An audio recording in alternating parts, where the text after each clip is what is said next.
A RadMed, mais uma vez, é pioneira e já realiza a ressonância magnética multiparamétrica de próstata, o que há de mais moderno em exames de próstata. Exame não invasivo, rápido e confortável, a técnica mais avançada e eficaz de detectar e avaliar o câncer ou qualquer outro problema na próstata, assim como indicar o tratamento mais adequado. RadMed, sempre à frente. A gente tem sempre aquele posto de confiança em nossa cidade. Mas quando viajamos, fica complicado. Ficava! Porque agora você pode contar com a Rede Rio Postos. São 18 postos nos estados do Rio, Minas e Espírito Santo. Em Campos, a Rede Rio Postos conta com o posto Web Max, na Avenida Felipe Web, próximo a 7, e posto Bom Sucesso, na BR-101, ao lado do Atacadão, em Guarulhos. Vem pra Rede Rio Postos de Combustíveis, com você, aonde você estiver. A vida dá sinais na hora de você escolher a sua profissão, para você ser o que você quer ser. Ouvir um som de gastronomia pode ser um sinal. E esse som de moda, hein? Pode ser um sinal. E o de tecnologia? Pode ser. No Senac, você pode ser tudo, porque você aprende a sua futura profissão na prática, fazendo. Senac, para ser o que você quer ser. Começa agora o Folha no Ar, primeira edição.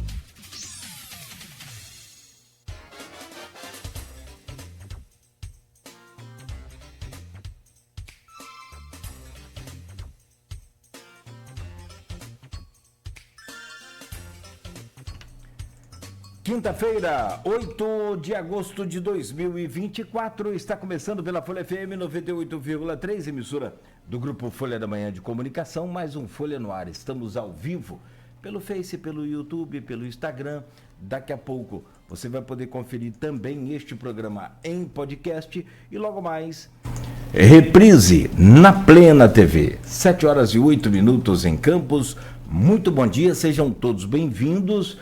As principais informações a partir de agora, também aqui em destaque no Folha no Ar. Desde já, nossa gratidão, nosso carinho e agradecimento aí pela sua audiência. Olha, hoje a previsão de tempo é quase que de verão para o estado do Rio de Janeiro. Hoje, aqui para nossa região, 34 graus de máxima, com 19 de mínima. Agora aqui no centro, faz 20 graus. O detalhe é que hoje é quinta-feira. No sábado, o Instituto Nacional de Meteorologia traz para Campos, por exemplo, a temperatura máxima de 23 graus. A temperatura vai despencar no final de semana. Tem uma frente fria chegando no sul do país. Algumas capitais do sul, também aqui do sudeste, deve ter temperatura muito baixa aí nos próximos dias, e a nossa região também não fica de fora. A temperatura vai cair bastante, segundo o Instituto Nacional de Meteorologia, para o próximo final de semana, mas não tem previsão de chuva nesse período. Para hoje, 34 graus de máxima, com 19 de mínima. Agora faz 20 graus aqui no centro da cidade. No programa de hoje, com o Edmundo Siqueira na bancada, vamos conversar com Danilo Tomás, jornalista e cientista político. Danilo vem para bater um papo com a gente. Ele tem passagens aí importantes por veículos grandes de comunicação do país, de fora do país, por exemplo, como a Folha de São Paulo, articulista também do jornal O Valor Econômico, também da revista Piauí. De fora do país aqui relatado, a gente tem também a Fumaça em Portugal, e ele vem para trazer essa experiência e todo esse conhecimento nesse programa de hoje, para a gente falar um pouco sobre democracia, sobre ditadura, como é que ele vê esse momento dessa crise nas eleições da Venezuela, o que não é nenhuma novidade, né? A gente já está acompanhando isso há muito tempo, e essa não está tão diferente da última eleição. Também, mesmo jeito, enfim, Tem umas diferenças que o Danilo vai naturalmente trazer para a gente, mas assim, analisando grotescamente, rapidamente, só para destacar aqui as manchetes, no contexto geral dos números, me parece mais do mesmo anteriormente. Tem violência, essa coisa que a gente não pode comparar, mas sobretudo a questão dos números. Sempre são, né, manuseados aí pela ditadura do Maduro, antes pelo Chaves. A gente fala também da análise política aí que o Danilo pode fazer para a gente hoje, dessa política na América Latina e o papel do Brasil como líder regional. Por fim, se isso tem de fato impacto nas eleições municipais das capitais e também do interior, como é o nosso caso aqui. Danilo, bem-vindo, já vou trazer o seu bom dia. Vamos só trazer aqui as manchetes do portal folha1.com.br e logo a seguir, então, a gente já começa esse bate-papo com você, mas reforçar aqui o prazer de poder recebê-lo nesta manhã aqui na Folha FM. No oferecimento de Proteus, serviços de saúde e medicina ocupacional, qualidade certificada ISO 9001-2015, Unimed Campos, cuidar de você. Esse é o plano. Laboratório Plínio Bacelar e também de vacina Plínio Bacelar. Com o aplicativo do Laboratório Plínio Bacelar, você tem acesso às duas, né? Aliás, Plínio Bacelar agora também na região dos Lagos, avançando mais aí na sua expansão, com uma unidade em Cabo Frio, em breve também. E o apoio de Radmed, diagnósticos por imagem, sempre à frente. Nas manchetes de hoje do portal folha1.com.br, Marquinho denuncia esgoto no Rio. Frederico chama de fake news e INEA não acha nada. Presidente da Câmara posta vídeo de descarte de material no Rio Muriaé. Vice-prefeito diz que é mentira e INEA não identifica despejo de resíduos. Operação contra a quadrilha que aplicava golpes e roubava bicicletas em Campos. Quadrilha para roubar bicicleta. 3 pessoas foram presas na ação, inclusive 8 bicicletas, só para destacar aqui, foram levadas de uma loja. Candidaturas de Jefferson e Fabrício a prefeito são registradas no TSE. Cerimônia marca a abertura da Expo Agro em Campos. Também morre aos 71 anos o advogado Paulo César Seleme. Ele estava internado em um hospital particular de Campos e o corpo sepultado no Caju. Aos familiares, nossas condolências, sentimentos aí pela perda do ente querido, Paulo César Seleme. Também no portal folha1.com.br de hoje, vídeo mostra a abordagem da Polícia Rodoviária Federal durante a operação contra motos irregulares em Campos. PM apreende espada dentro de uma casa abandonada na Tiragosto. Prorrogado o cadastro do transporte universitário em São João da Barra. Ainda em destaque aqui, Zeus, da Guarda Municipal de Campos, doa sangue para salvar a vida de outro animal. É o cachorrinho aí da Guarda Municipal. Cachorrinho não, o cachorro da Guarda Municipal.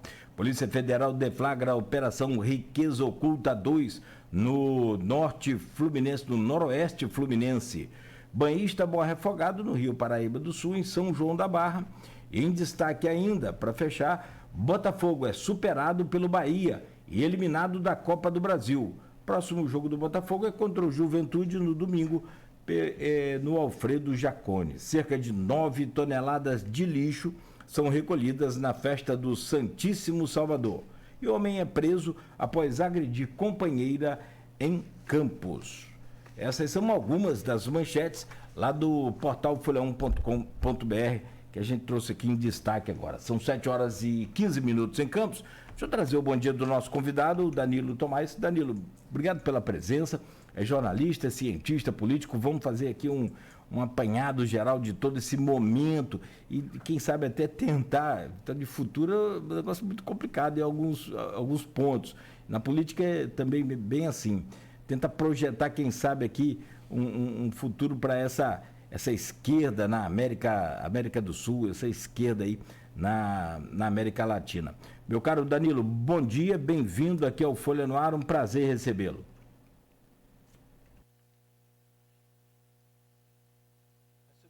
Fechado, Danilo, por favor. Tá fechado, Danilo. Aí, legal, agora que eu vi a imagem aqui. Agora foi. Beleza. Bom dia, obrigado pelo convite. Prazer é meu. Legal. Meu caro Edmundo Siqueira, bom dia, bem-vindo também. Importante sempre contar com sua presença nessa bancada. E hoje, para a gente abordar aqui com um olhar também bem técnico, né, de um cientista político e de um jornalista também que entende essa coisa de passar essa informação bem clara para a gente sobre essa questão dessa crise na Venezuela e esse futuro dessa América Latina e com esse momento que a gente vive. De um lado você tem aí o Boric, né, numa tentativa de um novo momento para a esquerda. De outro, você tem o venezuelano lá, o Nicolás Maduro, que é de esquerda. Alguns falam até que chega a falar que ele é de direita, mas isso não tem nenhuma liga. E de esquerda, mas mantendo essa ditadura e essa, me parece que muito clara já, fraude, mais uma eleição cometida no país. Estava pesquisando a de 2018, foi a que teve maior número de abstenção na Venezuela, de eleitores, com 54% da população, a abstenção absurda, ou seja, tem alguma coisa muito errada aí. Meu caro Siqueira, bom dia, bem-vindo. Bom dia, Nogueira. Bom dia, Beto aí na técnica. Bom dia, Danilo. Bom dia. Vamos conversar um pouquinho nesse próximo bloco, para poder tentar, pelo menos, entender um pouco o que está acontecendo. Bom dia, sobretudo, a quem nos ouve, quem nos acompanha, quem vai nos ver depois aí nas muitas plataformas da Folha FM. O Danilo tem uma visão muito boa assim, da América Latina. Ele se especializou nisso, não só na questão acadêmica, na questão jornalística também, e não só de Venezuela, Argentina, principalmente, que é onde ele morou, inclusive, e ele consegue ter uma visão, muitas vezes, inclusive, contra-majoritária da imprensa aí que está nacional, né? E é uma visão muito lúcida do problema. Não é uma visão apaixonada, né? Como muitos, infelizmente, têm. E é sempre bom trazer pessoas que veem isso dessa forma, é sempre bom trazer os colegas, né, os jornalistas que estão cobrindo de maneira mais direta esses conflitos, né? Não deixa de ser um conflito. Numa região nossa que é tão historicamente complicada, né? E é um prazer estar aqui com o Danilo para a gente poder conversar um pouco sobre isso. E é uma tolice achar que uma eleição aqui do nosso vizinho não nos afete, né? Ele nos afeta diretamente. A democracia ela exige que há consenso, pelo menos uma espécie de consenso entre os povos, principalmente os vizinhos de fronteira, né? E é importante que, não que a gente faça uma verificação da democracia alheia, mas que a gente perceba os nossos vizinhos, como é que estão os movimentos políticos dos nossos vizinhos, principalmente os autoritários, né? Eu queria conversar com o Danilo. Você trouxe aí, Nogueira, no começo, falando que há muito tempo que a gente acompanha isso, que já tem acontecido na Venezuela há um tempo. Mas eu vejo que essa eleição foi diferente. Ela foi diferente por vários motivos. Eu queria ouvir do Danilo por quê e falar assim, a democracia, a eleição é uma das etapas da democracia, ela não a garante, não garante, né, a democracia. É possível ter ditadura e autocracia com eleições. Aliás, a Venezuela teve várias eleições. E sempre ali contestada, enfim, mas queria ouvir do Danilo por que ele acha, e se ele acha que essa eleição é diferente das outras, que aconteceu nesse processo. Tá certo. Bom dia, obrigado pelo convite. É o seguinte, para entender a questão venezuelana, a gente tem que entender, antes de tudo, uma coisa básica da Venezuela, que é a abundância de petróleo. A Venezuela tem, basicamente, a maior reserva petrolífera do mundo E isso marca muito a história venezuelana, né? Porque todo país latino-americano ele se insere no mundo, né, como exportador de matéria-prima, ou de alimentos, ou de, enfim, de produtos agrícolas e tal, né? O Brasil com café, a Argentina com carne, cereal e lã.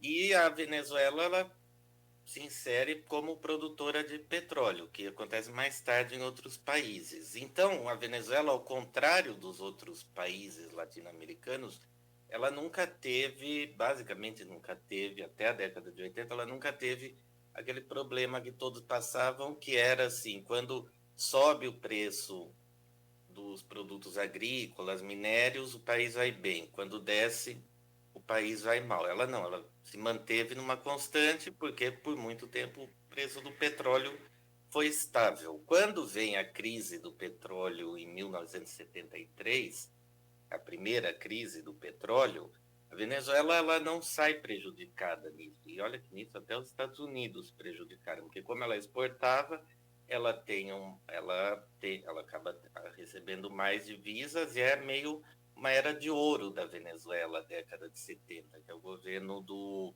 Carlos Andrés Pérez. Quando vem a crise do final da década de 70, que é aquela crise dos juros americanos, que o Fed aumenta a taxa de juros e ferra com toda a América Latina, que estava endividada em dólar, e aí fica todo mundo sem reserva de dólar, tem a crise inflacionária e tal. Aí que ela cai, abre-se um período de crise, e no final de 80, início de 90, o Carlos Andrés Pérez volta, porque todo mundo tem a ilusão de que toda aquela bonança dos anos 70 era por causa dele, não era, era por causa do preço do petróleo, só que ele volta em outra circunstância, que dá tudo errado, né? Você vê que essa coisa de voltar pela terceira, se deu certo uma vez, você voltar, é erro, né?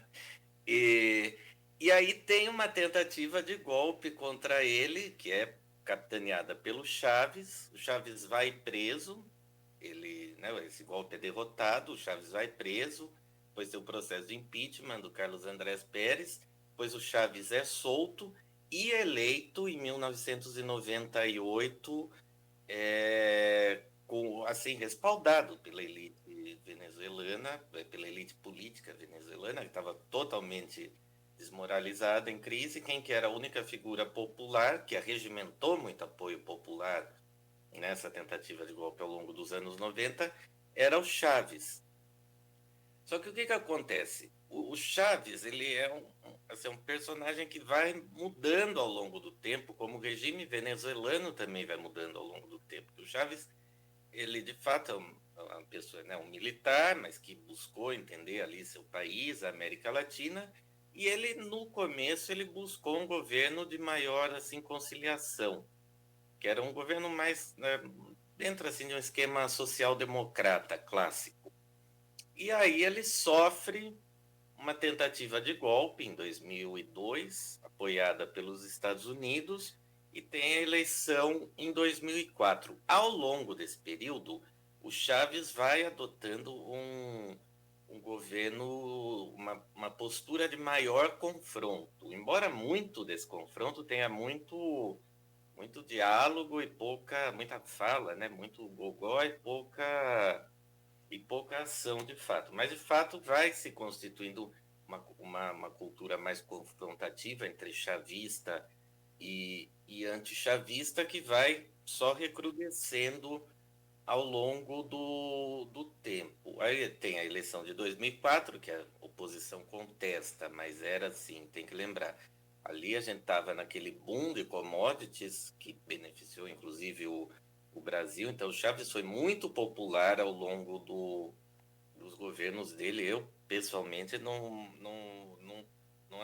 acredito nessas contestações das eleições, não. Assim, acreditar. Houve a contestação, mas eu não duvido desses resultados iniciais. Quando que eu acho que a coisa começa a complicar ali? É em 2015, que quando já no governo do Maduro, eles pedem a eleição legislativa, eles pedem a maioria na Assembleia Venezuelana, e o Maduro cria uma Assembleia à parte. que ali mostrou muita gente até que apoiava o chavismo ou o bolivarianismo, como eles chamam.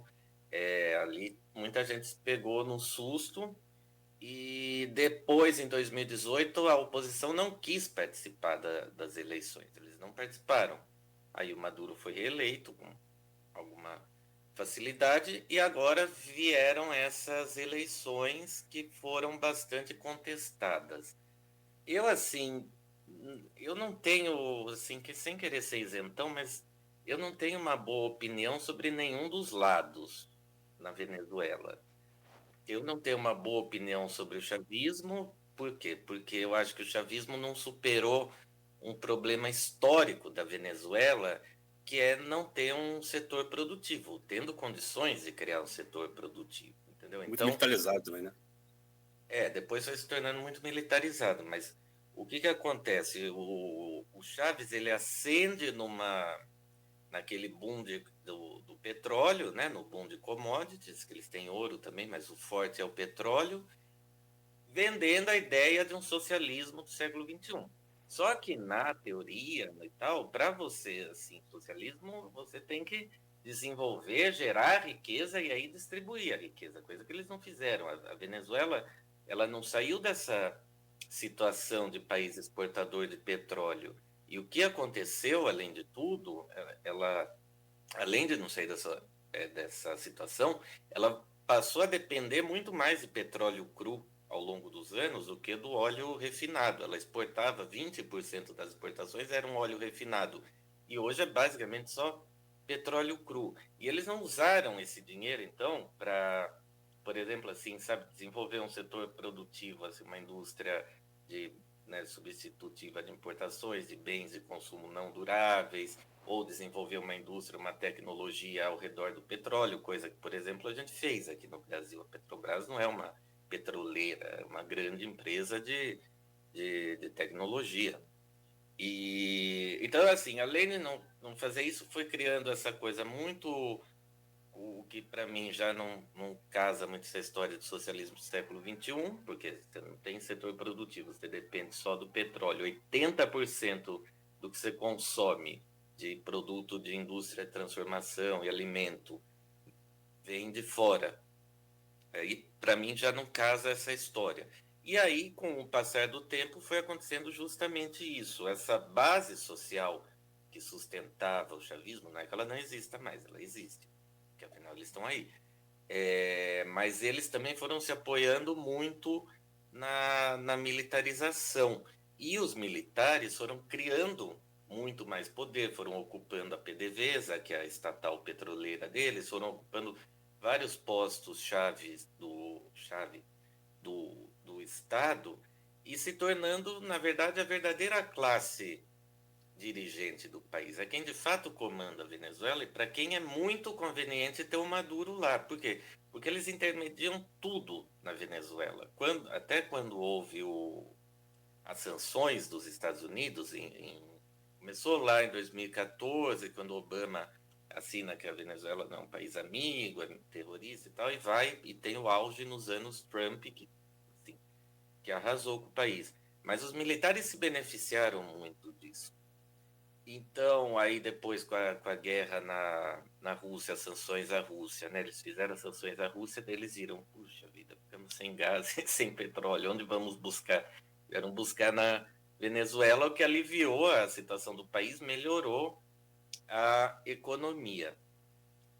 E aí chega nesse cenário eleitoral, que, assim, de melhora da economia, até porque 8 milhões de venezuelanos foram embora, então você teve uma redução da criminalidade, você tem menos gente para sustentar, basicamente é isso, né? Ficou, hoje em dia, 8 milhões de venezuelanos fora, é quase um terço da população do país. A Venezuela tem 30 milhões de pessoas. Então você teve essa melhora na economia, redução da criminalidade, e a oposição, ela quis criar, assim, essa situação para ver se ela voltava ao poder de qualquer maneira nessa eleição. Então, o que a gente tem? A gente tem, de um lado, o chavismo que foi se tornando mais autoritário ao longo do tempo, se militarizando, prendendo manifestante, etc. Mas você tem uma oposição que também é autoritária, entendeu? Uma direita que também é autoritária. Está se vendendo uma ideia de que, assim, o chavismo é autoritário e a Maria Corina, o Edmundo Gonzalez, etc., são bonzinhos, democratas e tal. Não são, entendeu? Eles contestam essas eleições desde que não havia motivos para contestar. Só que eu acho o seguinte, que eles fizeram um trabalho assim, político, ideológico muito bem feito, porque eles conseguiram criar essa narrativa que é verossímil de descredibilizar o regime, o CNE, que é o equivalente ao TSE, etc., que está tudo ocupado mesmo por apoiadores dele, para criar esse clima de desconfiança em relação às eleições. Além disso, a Maria Corina, se ela não foi a primeira, ela foi uma das primeiras políticas de lá, né, deputada, então, que contestou assim de maneira muito clara o regime, né? Tem um vídeo até bem famoso dela no YouTube chamando Chaves de ditador, falando que por causa das desapropriações que eles faziam, ele estava roubando e tudo. E de todo mundo que passou pela oposição, ela foi a única que sobreviveu. E porque muita gente da oposição acabou indo também para dentro do chavismo e tal. E ela não, ela se manteve numa linha coerente. A família dela não mora lá, mora toda nos Estados Unidos. Então isso também acaba casando muito com uma coisa que é muito forte lá, que é a coisa de você perder, né, seus parentes, estar afastado da sua família e tudo. Então, esse lado eles fizeram muito bem. O que acontece? Eles só esqueceram de combinar com os militares, porque quem dá golpe, etc., ou dá golpe, derruba, etc., são os militares. Os militares estão com o Maduro, por quê? Porque é lucrativo estar com o Maduro, e o Maduro hoje tem, além de parte do empresariado dos Estados Unidos, né, que explora o petróleo lá, ele tem apoio da China, da Rússia, do Irã e da Turquia. Irã e Turquia, 2 países árabes bastante consideráveis. Vou combinar com os russos, né? Pois é, eles vão combinar com muita gente. Eles combinaram com Miami, e você via claramente, acompanhei tudo aquela semana, assim, todas as TVs ali, do norte, da América do Sul, dos Andes, de Miami, assim, era um discurso uníssono, tal, que a eleição vai ser fraudada, etc., etc. Mas você tem que combinar com outros setores, porque afinal é tudo uma disputa de interesses, né? Essa disputa de interesse tem a ver com geopolítica, óbvio, né? Você falou da questão do petróleo. A China traz petróleo depende do petróleo da Venezuela, a Rússia, você falou vários países ali que já, de pronto, já aceitaram, já deram como certa a eleição do Maduro, né? Justamente por esse interesse de tentar, não, olha só, a gente precisa desse, como disse um dos presidentes americanos, que eu não vou recordar agora qual foi, o Maduro é o filho da mãe deles, né? Na Samba Pitch, né? É um ditador, mas tudo bem, ele abastece a gente e tá ótimo. Então a China, a Rússia, né, um interesse, como você falou, interesses econômicos, interesses maiores, que a oposição ali, embora tenha criado uma narrativa interessante, como você citou, ela não combinou. Mas, assim, muita gente gente boa considera a Venezuela uma ditadura. Algumas pessoas consideram ali a Venezuela um regime autoritário que está se fechando agora. Uma das análises que eu vi, que eu embora não concorde totalmente, eu acho que tem umas diferenças muito significativas, é que a Venezuela está hoje no que o Brasil era de 64 e 68. Que saiu de 64, que recrudesceu o regime, começa a prender gente, centros de tortura, coloca a gente dentro de um carro de capa preta e some com a pessoa, enfim. Que 68 estaria ali o AI-5 e esse momento da Venezuela estaria hoje. Eu acho que tem muita diferença conceitual, mas eu queria ouvir de você, enquanto cientista político, enquanto quem acompanha isso, o que você considera o regime venezuelano? Não estou perguntando se é uma ditadura, porque é uma pergunta sensacionalista. É ditadura, não é? Mas você considera um regime autoritário que caminha para uma ditadura fechada, Ou você acha que há um tipo de acordo sendo construído para que a Venezuela se torne um regime, não é um regime brando, mas não é ditadura branda, não, mas um regime que converse, que possa dialogar com os seus vizinhos, com os seus apoiadores? Eu não acho a Venezuela uma ditadura, não. Também não acho a Venezuela democrática. O que eu acho desse regime, né, que até é um regime constitucional, né, eles aprovaram a Constituição dizendo que é a República Bolivariana da Venezuela. Eu acho que é um plano que deu errado, entendeu? E deu errado muito por essas razões que eu falei, assim, o início, o Chaves pretendia fazer uma coisa mais próxima da social-democracia, mais socializante, que eles não fizeram, porque eles não desenvolveram o setor produtivo do país, foram se tornando mais dependentes de petróleo cru, contavam também com uma oposição que não é boa coisa, que a direita da Venezuela, assim, ela é muito pesada, assim, ela só não é pior do que a colombiana, e a partir dessas próprias contradições, eles foram se tornando mais autoritários com o tempo. Agora, daí qualificar como ditadura mesmo, não acho, porque apesar de tudo, você tem as televisões lá da Venezuela, algumas foram caçadas, né? Você tem muita televisão livre, aí você tem essas eleições que a gente nunca sabe direito o que são, né? Quem ganhou, quem não ganhou, mas assim, eu não acho eu não acho um regime democrático no sentido assim clássico, liberal, tal. Também eles não queriam ser, mas eles também não viraram uma república bolivariana, socialista, eles viraram assim um estado autoritário militarizado. Você não acha que vai caminhar para a ditadura fechada agora, depois dessa... Acho mais difícil, porque com a economia melhorando e tudo, começa a ficar mais difícil, assim, fechar, né? Porque daí as pessoas já não estão tanto na situação de desespero que elas estavam. Então, elas começam daí a demandar outras coisas, pressionar por outras É porque o meu xará lá, Edmundo Gonzalez, ele foi terceira ou quarta opção da oposição para poder se candidatar agora. Me parece que houve uma aceitação do governo Maduro no nome dele. Talvez achando que ele não fosse vingar e acabou tendo uma construção ali em volta da oposição. Embora a oposição venezuelana, concordo com você, é de uma qualidade, digamos assim, se é que pode falar de qualidade, muito ruim, é uma oposição. Você acha que não, por ser ruim, ela deveria não existir, ser uma oposição só, ser um governo só, e aí não cai para a ditadura, se não há oposição?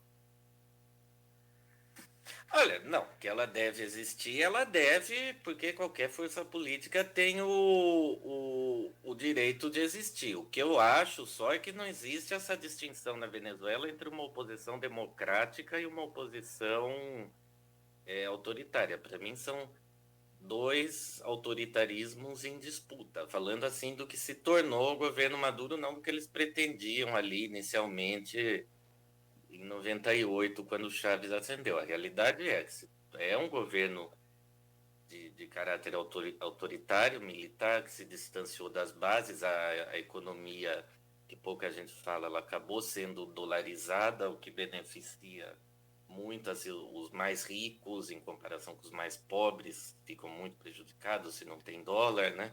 A classe média foi muito precarizada. Agora, eu acho que a Venezuela, na verdade, ela está numa situação que é a seguinte, um dos lados,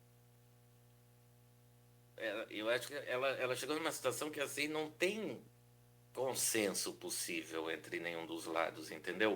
Ou fica o Maduro e estabelece aí uma hegemonia, uma coisa de partido único, ou que só possa ter partido bolivariano, ou a oposição derruba ele, e prescreve o bolivarianismo e só disputa quem não for chavista e tal. Eu acho que a Venezuela chegou nesse ponto. Assim, você conhecendo ali, você conhece alguma outra força política ali na Venezuela que tem alguma condição, ou você acha que só existe isso? A outra sufocada existe, não existe? Tem, assim, uma esquerda anti-Maduro, anti-chavista e tal, mas as duas forças são essas. E esses votos de Edmundo Gonzalez também não são dele, são da Maria Corina. A Maria Corina, ela é popular. A esquerda goste disso ou não, mas ela é. Eu vi esse vídeo que você falou do YouTube, o Danilo. Ele é bem popular realmente. Ela é bem muito bem sucedida naquela fala dela ali, naquele confronto frente a frente com aquilo. É bem simbólico, né? Bem. Ela foi agredida, né, pelos Sim, deputados também do também. chavismo. Porque o Chaves, ele começou a criar uma coisa que era assim, meio dividir a Venezuela entre os bons e os maus, entendeu? Que os bons eram que estavam com eles, etc., e os maus eram os que estavam contra. Muito também a gente vê isso no Brasil, vê isso em outros países. E foi indo nessa situação que chegou na uma coisa que é muito difícil você sintetizar qualquer coisa da Venezuela. Assim, porque, por exemplo, até sobre Cuba, existe alguma base comum de diálogo, né? Você pode, assim, não gostar do regime, mas você reconhece que na educação e na saúde Cuba vai bem, ou às vezes quem pode ser mais simpático, mais crítico, porque eles continuaram dependentes do açúcar e tal, mas existe uma base comum, assim, na Venezuela não tem, é uma missão, assim, é quase impossível, assim, eu nunca vi nada mais rachado na minha vida do que a Venezuela. E numa situação dessas não tem como, assim, é impossível existir. É tipo Israel e Palestina, não tem solução de dois estados. Alguém vai ganhar e alguém vai perder. É que eu acho que a oposição já perdeu. Eu acho que Maduro fica. Sim. Então, a minha pergunta é essa, e eu estou aqui, ao longo desse tempo todo também, tentando, exercitando essa coisa de definir o que é o governo na Venezuela. Você mesmo falou agora há pouco aí, o Edmundo Gonzalez, me parece, que é tudo assim, muito, não dá para você afirmar, muito questionável, né? Me parece que o Maduro aprovou a condição dele ser oposição. É um negócio muito complicado de você falar, pô, se ele aprovou a condição dele ser oposição, como é que não é uma ditadura? Aí daí a pouco você tem o voto. Então assim, tu fica nesse exercício de vai lá e vem cá, uma hora. Mas eu acho que a melhor definição você deu aí agora, de todo mundo que eu já ouvi, tudo que eu já li, que é um plano que não deu certo. Achei muito interessante isso que você colocou. Agora, então, aí a minha pergunta e também você já adiantou agora um pouco aí, você acha que o Maduro fica... Você consegue, eu perdi a conta aqui de quantos mortos tinha, já chegamos a 27 e mais de 1.200 presos, só agora depois dessa eleição. Você consegue ver um desfecho para essa situação, um fechamento dessa situação pacífico ou não? Não vejo, não, e acho, como eu disse, assim, eu não acho que o Maduro caia já falei, né, tem o apoio dos militares, que é quem detém as armas, tem apoio de parte do empresariado norte-americano, os Estados Unidos, por causa da guerra da Ucrânia, do embargo à Rússia, não tem como embargar a Venezuela do jeito que eles embargaram antes, ou seja, que de algum lugar eles têm que pegar o petróleo.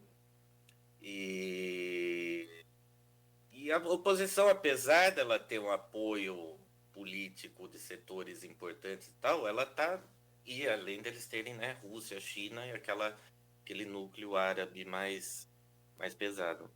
Então, não tem como, a oposição está jogando em desvantagem. Ela pode ter, assim, uma grande presença midiática, pode ter simpatia de alguns setores da esquerda mais moderada, latino-americana, pode ter simpatia nos Estados Unidos e tal, mas, em última instância, o que conta é o que está na mão do Maduro.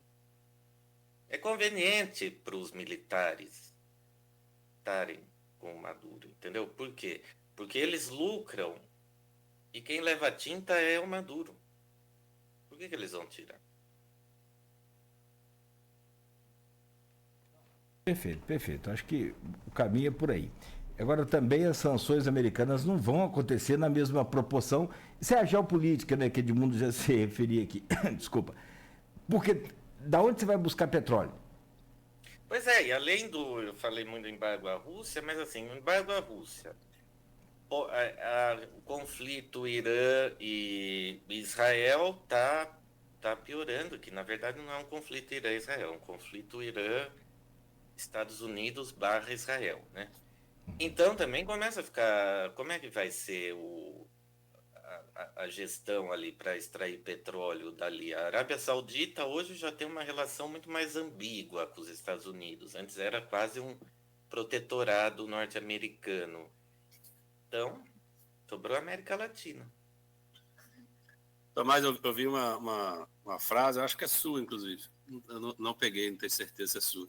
Mas você falou que enquanto os Estados Unidos e a Europa ficam mais parecidos com o Brasil fica mais parecido com os seus vizinhos, né? O Brasil e a Argentina. É isso mesmo? Você acha que tá acontecendo isso ali? E outra pergunta, você acha que essa crise atual separa a América Latina entre Rússia, China e Estados Unidos e União Europeia? Não, eu disse porque, assim, os Estados Unidos e a Europa, eles estão ficando muito mais desiguais, estão perdendo indústria e tal, ainda que os Estados Unidos tenha uma economia que a gente não possa e não deva desprezar, tem muitas patentes tecnológicas e tal, e tem o dólar, que na final é a moeda que rege o mundo. Mas eles estão ficando mais parecidos, você vê, pelas Olimpíadas de Paris, o Senna sujo, as pessoas vão lá, ficam doentes, tem muito mendigo, faz muito tempo que a periferia de Paris é um lugar bastante perigoso. Os Estados Unidos têm uns índices sociais que são iguais do Brasil. E a própria democracia deles também que está se deteriorando. Tá complicada. É. E outro dia eu lembro, até eu estava entrevistando uma psicóloga de lá e ela falando das dificuldades que os pais de lá têm para criar os filhos. Eu falei, mas parece que está falando do Brasil. E o que acontece? No caso aqui do Brasil e da Argentina, na América Latina, o que aconteceu? O Brasil e a Argentina, junto com o México, foram os países que mais avançaram industrialmente no século XX. Principalmente o Brasil, em primeiro o Brasil, segundo o México, terceiro a Argentina, que ficou um pouco para trás. Mas avançou bem. E os três países estão perdendo indústria e se tornando mais dependentes de produto agrário. Tudo bem que o campo hoje em dia é muito diferente dos cafezais ali do início do século XX ou dos pampas argentinos daquela época. Mas ainda assim a gente está perdendo muito, né? Os números mostram, né? O Brasil... já vi dados que o Brasil só não tem déficit em produto de baixa tecnologia, produto industrial de baixa tecnologia. Quando você olha o principal produto brasileiro exportado da indústria de transformação é açúcar. Como é que pode? Tem 204 milhões de pessoas aqui para sustentar, não tem condição. Você vê no Rio, pós-Lava Jato, né? Eu morava no Rio. Todo mundo que você pega um Uber no Rio de Janeiro, a pessoa é ex-engenheiro, ex-soldador, sabe? São pessoas qualificadas, mesmo operários qualificados que assim, perderam emprego, simplesmente perderam emprego. Isso aí você vai formando gente para ser desempregada ou para trabalhar em outra coisa de maneira precária. É uma situação complicada.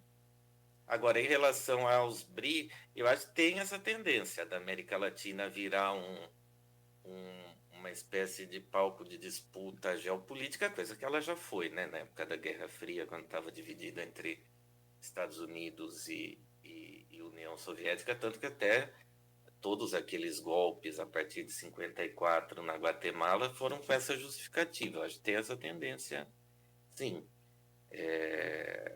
E, além do mais, o Brasil é um dos líderes do BRICS, né? Então, É por isso até que isso pega muito. Você tem um eixo muito forte pró-Estados Unidos e a Venezuela fechada com Rússia e China, e aí você tem o Brasil um paquiderme aí. Tem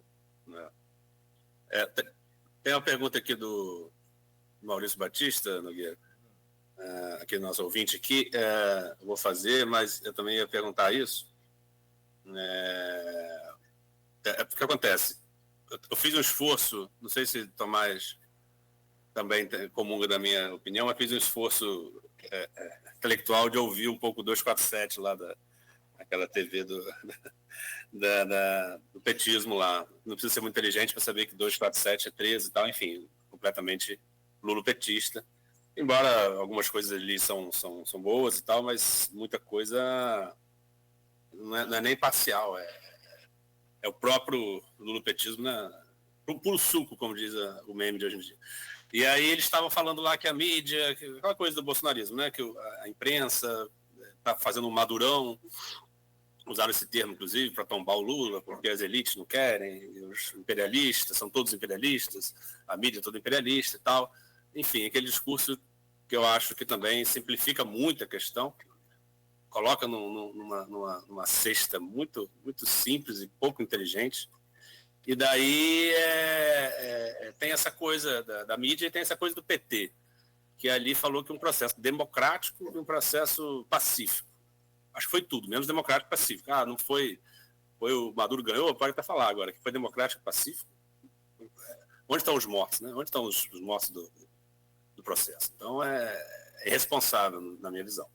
Mas o Maurício Batista pergunta aqui, Tomás, qual a sua análise das interferências que as mídias fazem com relação ao PT e o presidente Lula com relação à democracia? O que eu vou complementar aqui? Me parece que o PT, não na sua totalidade, claro, mas ali num núcleo mais da direção, entende que a democracia liberal não é um valor que está ali dentro do seu norte.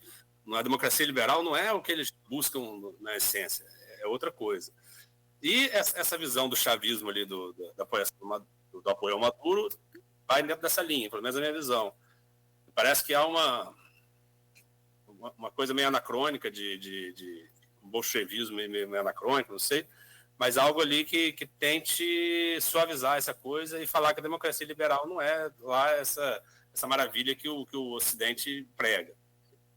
Eu queria ouvir de você essa questão do Tomás, da mídia, né, do Tomás, do Maurício Batista, em relação à mídia, o presidente Lula, em relação à democracia, e por que o PT, na sua visão, fez esse movimento ali de apoiar, falar que é democrático e pacífico. Eu acho que o PT, assim, agiu dentro de uma... assim, meio dentro de uma tradição latino-americana, de um setor, assim, mais da esquerda tradicional latino-americana, apoiar determinados regimes, mesmo que seja um pouco mais autoritário, mas tem um caráter soberanista e tal, apesar de eu não achar bem isso da Venezuela, e tem ali também a questão com a qual você se defronta, que é a direita venezuelana. Então, eu acho que o PT agiu como um partido da esquerda tradicional. Não acho que o PT tenha outro horizonte que não a democracia liberal, porque para isso precisaria ter, assim, um projeto, alguma coisa que o PT nunca teve, né? O PT sempre foi um partido, na verdade, muito bagunçado, assim. Ele era originalmente um partido de tendências e tal, tinha muita gente de esquerda de verdade, sim, socialista e tal. E cai o Muro de Berlim, no mesmo ano que eles perdem as eleições, em 89, eles ficam lá um bom tempo decidindo o que eles eram. Aí, na época do FHC, com a coisa mais liberalizante, eles vieram uma coisa mais estatizante, etc., até que eles decidiram que eles seriam uma espécie de social-democracia brasileira, coisa que eles também não foram, porque eles adotaram muito políticas do FHC, e em muitos casos até o governo Lula foi ficando à direita do que era o segundo governo FHC. E Agora, o governo, eu acho que está, na verdade, o que acontece? O Lula, ele atua ainda como se ele estivesse vivendo assim naquele mundo do boom de commodities, entendeu? O que era aquele mundo? Entrava muito dinheiro e aí você podia ficar nessa política assim de agradar todo mundo, ou de fingir que agrada todo mundo, mas enfim, você dá para ficar nessa política de, sabe, de união nacional e unidos venceremos, etc. e tal. O mundo não está mais assim, que o mundo está muito mais dividido hoje do que nos anos 2000, que até naquela época a China não era a China de hoje, por exemplo. Os Estados Unidos não tinham a postura que tem hoje com a China. E não tem mais dinheiro para você ficar nessa de agradar todo mundo e tal. Então, eu acho que o Lula está meio assim, agindo de uma maneira meio deslocada no tempo. Assim. É um tempo de mais confronto. Muito bom. Você acha que vai contra, o PT vai contra Lula ali? Você vê assim ou você vê que é um arranjo?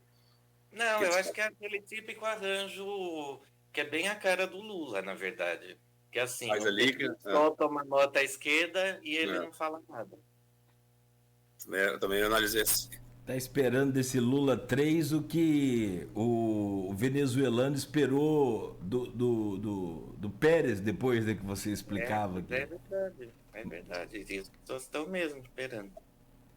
São... Quer dizer que o governo não esteja entregando nada, né? Tá, assim, tem alguns números bons, mas a situação brasileira também é muito ruim. Assim, você vê que não baixa, todo trimestre que sai os dados de desemprego, não baixa a informalidade no Brasil, está muito alta. Outro dia saiu que você tem 19% das famílias brasileiras vivendo no Bolsa Família, o que é uma coisa absurda, você ter 19% de pessoas dependendo do Estado para comer. Obviamente, o Estado não pode deixar ninguém passar fome e tal, e não deve. Assim, se alguém está passando fome de manhã, na hora do almoço, essa pessoa tem que ter um jeito de comer. Mas, assim, o país precisa criar condições para as pessoas irem além disso. As pessoas não querem só comida, né? E até uma coisa travada, a esquerda não deixa você falar isso, mas você fala isso, que tem que ir além disso, já falar, você é de direita, quer que o povo passe fome? Não, quer que o povo vá além da comida, um ser humano. Você está falando em empreendedorismo, né? Aí você fala, não, se você é um liberal, empreendedorismo, empreendedorismo é isso. É um termo que o mercado usa, né? Desgastado, mas que é isso, as pessoas irem além do que uma coisa, é o empreendedorismo fajuto, que é aquela desculpa assim para só explorar a pessoa. Outra coisa é a pessoa empreender. A criatividade, né? A pessoa tem o direito de ter ou de querer ter um negócio dela, ou se ela tem uma ideia, abrir uma startup, buscar um financiamento, ou outro, sei lá, que abrir uma metalúrgica pequena, que abra uma livraria, o que for, tudo isso é empreender. Então você vai o quê? Criar Não, você tocou no outro ponto também, tem vários pontos que você trouxe aqui nesse primeiro bloco. Um deles eu queria até repetir no segundo, Edmundo. Eu acho que está um pouco dentro dessa análise também na América Latina.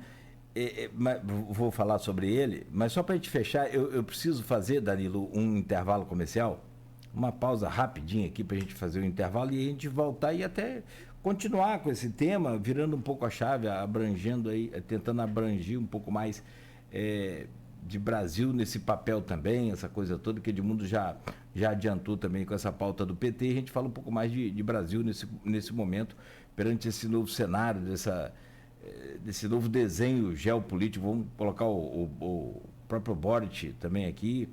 Mas assim, você trouxe dois pontos.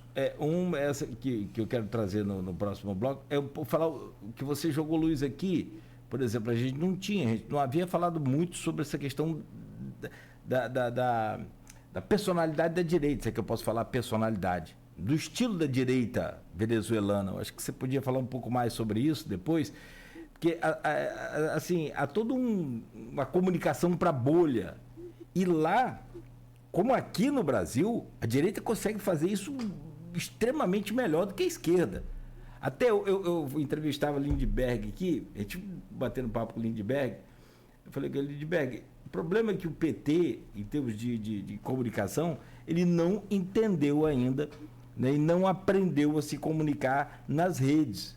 Aí ele falou, mas a gente não sabe criar fake news. Eu falei, não, você não entendeu. Você continua sem entender. Esse aqui é o problema. Não é criar fake news, é comunicar com a sua bolha. A sua bolha espalhou, está espalhada. Você perdeu os seus simpatizantes, eleitores, e de uma forma muito eficiente que a direita fez isso, e você trouxe muito bem. E aí a gente, então... E o Lindbergh deveria saber disso, né, Nogueira? Que é um cara... Não. Deveria ser arejado ali, e foi o contrário. Não, Lindbergh é descolado, da comunicação, né? Veio dessa origem aí de comunicação, de manifestação. Lindbergh Farias, que é o deputado, né? O Lindbergh Farias, que é o deputado federal do Rio de Janeiro. Ô Danilo, e essa coisa da outra coisa que eu queria falar, só para não esquecer, já são 8h01, da insegurança alimentar. Você falou, só a pessoa não tem um café da manhã, já não jantou legal, não tem um café da manhã, tem que comer alguma coisa no almoço. Essa insegurança alimentar, ela é cruel com o ser humano, e o que o ser humano é capaz de ficar refém dessa insegurança alimentar. Só um dado aqui muito extraoficial, eu entrevistava recentemente também aqui um empresário do ramo imobiliário, e ele falava, cara, para a gente vender imóvel em Campos tem uma situação muito complicada. De cada 10 que nos procuram, pelo menos 7 são da informalidade. Não tem como comprovar a renda. Como é que eu vou vender um apartamento de 150 mil, de 100 mil, 200 mil, mais popular, para uma pessoa que não tem como comprovar a renda? E aí é isso que você falou. Bom, são 8h02. Você continue aí com a gente, porque o Danilo vai continuar aqui para o próximo bloco, continuando aí esse papo interessante, importante, até para a gente poder discutir mais tarde, debater mais tarde aí nas redes ou em qualquer esquina da vida aí, para a gente entender de fato, com razão e com argumento real, o que está acontecendo nesse momento, tanto na Venezuela, quanto aí assim a gente vai... trazendo a coisa aqui para o nosso canavial, como dizia o glorioso Capi. São 8h02. E para o canavial mesmo, porque a gente vai saber do Danilo se isso influencia alguma coisa nas eleições municipais, tanto de capital quanto de interior. Será que o eleitor está ligado nisso? Como é que é isso? Bom, 8h03 agora, a gente vai para o intervalo, volta já no oferecimento de Proteus, Unimed Campos, Laboratório Plínio Bacelar, com o patrocínio também de vacina Plínio Bacelar e o apoio de Radmed, diagnósticos por imagem, sempre à frente. Nesse bloco agora, logo na saída, tem uma dica muito bacana da equipe da Nauta XP, para você fazer um investimento no lugar certo, na hora certa.